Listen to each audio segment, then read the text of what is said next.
Hello दोस्तों, government of India ने recently gold hallmarking को मैंडेटरी कर दिया है। इसका मतलब ये है कि बिना हॉलमार्क के गोल्ड बेचना अब इलीगल होगा। आइए जानते हैं हॉलमार्किंग क्या होती है।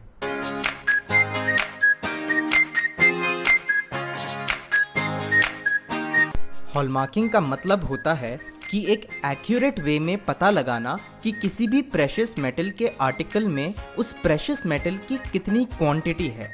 फॉर एग्जाम्पल, गोल्ड के एक नेकलेस में गोल्ड की कितनी क्वांटिटी है एंड उस गोल्ड की क्वालिटी कैसी है। तो बेसिकली हॉलमार्क एक गारंटी होता है प्रेशियस मेटल्स की प्योरिटी और फाइननेस का। अभी इंडिया में केवल गोल्ड एंड सिल्वर की ही हॉलमार्किंग होती है, जो कि ब्यूरो ऑफ इंडियन स्टैंडर्ड यानी BIS के अंडर की जाती है। तो जैसा कि आप स्क्रीन पे देख सकते हैं, हॉलमार्किंग कुछ इस तरीके से की जाती है। सबसे पहले BIS का लोगो आता है, फिर गोल्ड की क्या प्योरिटी है वो दिखाई दी जाती है, जैसे 24 कैरेट्स है, 22 कैरेट्स है या फिर और भी कुछ। फिर आता है ऐसे सेंटर का लोगो। ऐसे सेंटर का मतलब है कि किस सेंटर में उस गोल्ड के पीस का असेसमेंट हुआ था और उसकी प्योरिटी नापी गई थी। फिर आता है ज्वेलर्स आइडेंटिफिकेशन मार्क कि किस ज्वेलर से आपने ये ज्वेलरी खरीदी है। और फिर आता है ईयर ऑफ हॉलमार्किंग। इसका मतलब है कि वो जो गोल्ड की ज्वेलरी है वो कौन से साल में हॉलमार्क की गई थी।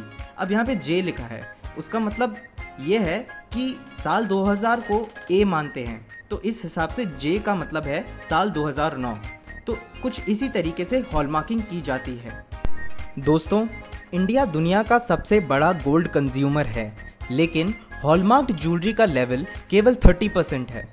गोल्ड हॉलमार्किंग को कंपलसरी करके गवर्नमेंट कंज्यूमर्स को प्रोटेक्ट कर रही है, जिनमें ज़्यादा अवेयरनेस नहीं होती और जिनके साथ अक्सर चीटिंग हो जाती है।